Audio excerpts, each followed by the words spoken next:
हरे कृष्णा। हरिओम तत्सत। आज हम श्रावण शुक्ल एकादशी, जो कि पुत्रद एकादशी नाम से जाना जाती है, उसका महत्व पाठ करेंगे। श्री युधिष्ठिर ने कहा, हे भगवान, मैंने श्रावण माह के कृष्ण पक्ष की कामिका एकादशी का सुविस्तार वर्णन सुना। अब आप मुझे श्रावण शुक्ल एकादशी का क्या नाम है, व्रत करने से क्या विधि तथा इसका महत्व कृपा करके कहिए। मधुसूदन कहने लगे कि इस एकादशी का नाम पुत्रदा एकादशी है। इस एकादशी को पवित्र एकादशी भी कहा जाता है।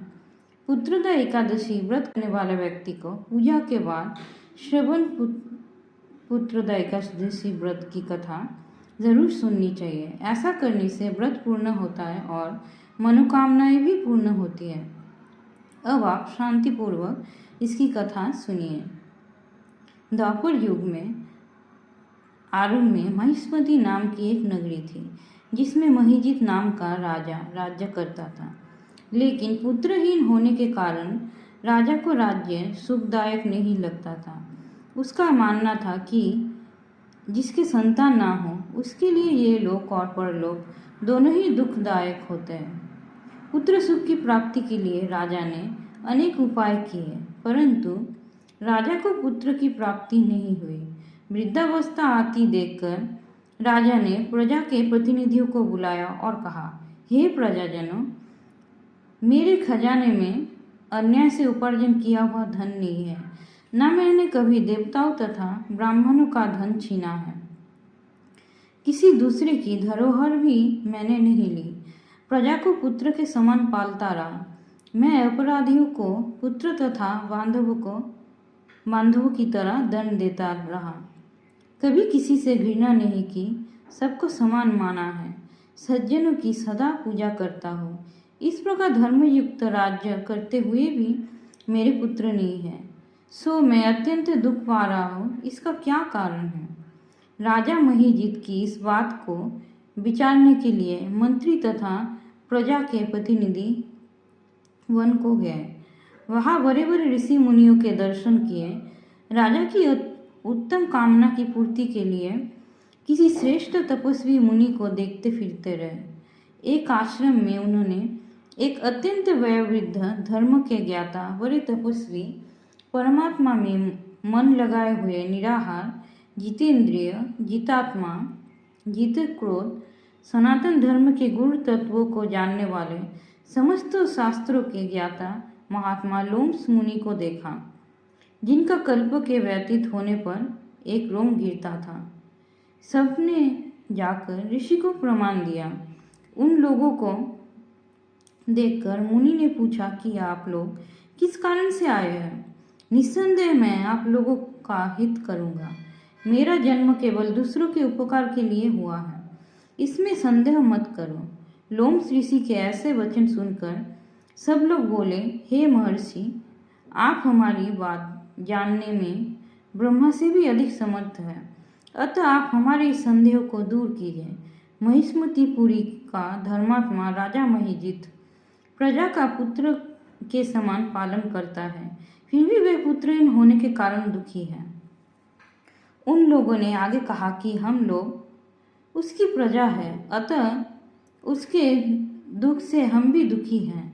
आपके दर्शन से हमें पूर्ण विश्वास है कि हमारा ये संकट अवश्य दूर हो जाएगा, क्योंकि महान पुरुषों के दर्शन मात्र से अनेक कष्ट दूर हो जाते हैं। अब आप कृपा करके राजा के पुत्र होने का उपाय बतलाएं।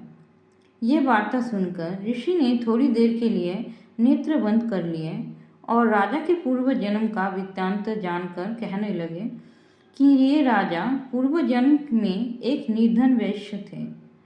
निर्धन होने के कारण इसने कई बुरे कर्म किए। ये एक गांव से दूसरे गांव व्यापार करने जाया करता था। एक समय ज्येष्ठ मास के शुक्ल पक्ष की द्वादशी के दिन मध्याह्न के समय जबकि वह 2 दिन से भूखा प्यासा था, एक जलाशय पर जल पीने गया। उसी स्थान पर एक तत्काल की वेही हुई प्यासी गौ जल पी रही थी। राजा ने उस प्यासी गाय को जल पीते हुए हटा दिया और स्वयं जल पीने लगा। इसीलिए राजा को ये दुख सहना पड़ा। एकादशी के दिन भूखा रहने से वह राजा हुआ और प्यासी गौ को जल पीते हुए हटाने के कारण पुत्र वियोग का दुख सहना पड़ रहा है।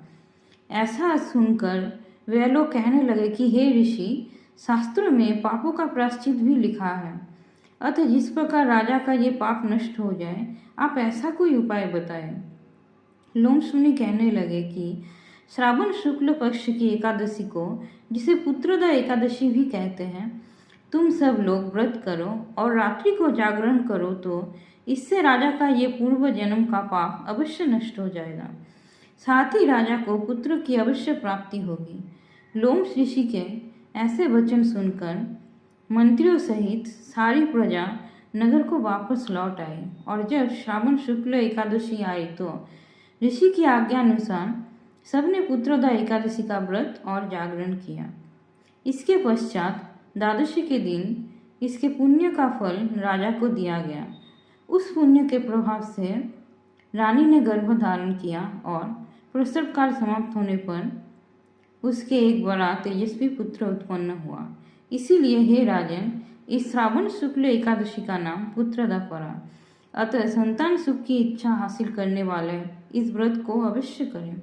इसके महात्म्य को सुनने वाले मनुष्य सब पापों से मुक्त हो जाता है और इस लोक में संतान सुख भोग कर परलोक में स्वर्ग को प्राप्त होते हैं। जय श्री हरि। हरि ओम तत्सत।